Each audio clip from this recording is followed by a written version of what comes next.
సందర్భంగా breaking news వస్తుంది. అక్రమంగా బనాయించిన కేసులు ఎత్తివేయాలని రోజా ధర్నా నిర్వహించారు. దీనికి పెద్ద ఎత్తున అన్ని వర్గాల నుంచి మద్దతు కూడా కనిపిస్తుంది. పుత్తూరు పిఎస్ ఎదుట రోజా ధర్నా చేపట్టారు. దీనికి సంబంధించి మరింత లేటెస్ట్ అప్డేట్స్ మా కరెస్పాండెంట్ మధుని అడిగి తెలుసుకుందాం. మధు, చెప్పండి, అసలు ఎప్పుడు ధర్నా చేపట్టారు, దానికి గల కారణాలు ఏంటి, ప్రస్తుత సిచ్యువేషన్ ఏంటి? చిత్తూరు జిల్లా నగరిలో నాగరాజు మనం చూస్తున్నాము. వైఎస్ఆర్ కాంగ్రెస్ పార్టీ ప్రజా సమస్యలపై ఆందోళనకు శ్రీకారం చుట్టింది. ఇందులో భాగంగా స్థానిక ఎమ్మెల్యే ఆర్కే రోజా నేతృత్వంలో నిన్న మండల ప్రజా పరిషత్ కార్యాలయం వద్ద ధర్నా చేపట్టారు. ప్రజా సమస్యలు పరిష్కరించాలి, రుణాల మాఫీలు కావచ్చు, లేకుంటే వితంతు పింఛన్లు, ఇలాంటి అనేక సమస్యలపై ఆయన ధర్నా చేపట్టడం జరిగింది. ఈ సందర్భంగానే రోజా మీద పథకం ప్రకారం ఎస్సీ ఎస్టీ కేసులు, అట్రాసిటీ కేసులు పోలీసులు నమోదు చేశారు. ముఖ్యంగా ఇందులో మాట్లాడుతూ రోజా ఆ ధర్నాను ఉద్దేశించి పోలీసు మేము అంటరాని వాళ్ళం కాదు పదం యూజ్ చేసింది. ఆ సందర్భంగానే దాన్ని ఆయుధంగా చేపట్టిన టీడీపీ నేతలు ఎస్సీ ఎస్టీ వాళ్ళతో కేసులు పెట్టించారు.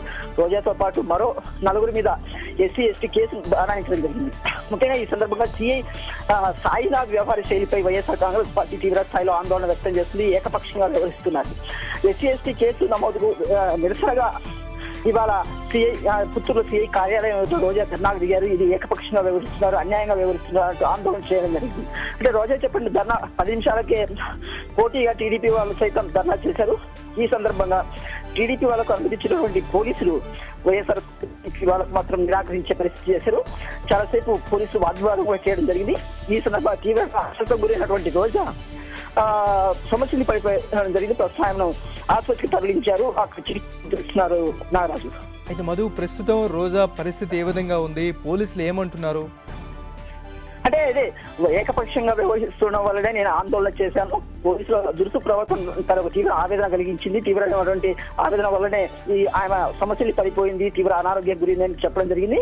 వెంటనే కింద పడిపోయినటువంటి రోజాను ప్రభుత్వ ఆసుపత్రికి తరలించారు. అక్కడ వైద్యం అందిస్తున్నారు. షుగర్ లెవెల్స్ కూడా పడిపోయాయని కూడా చెప్తున్నారు.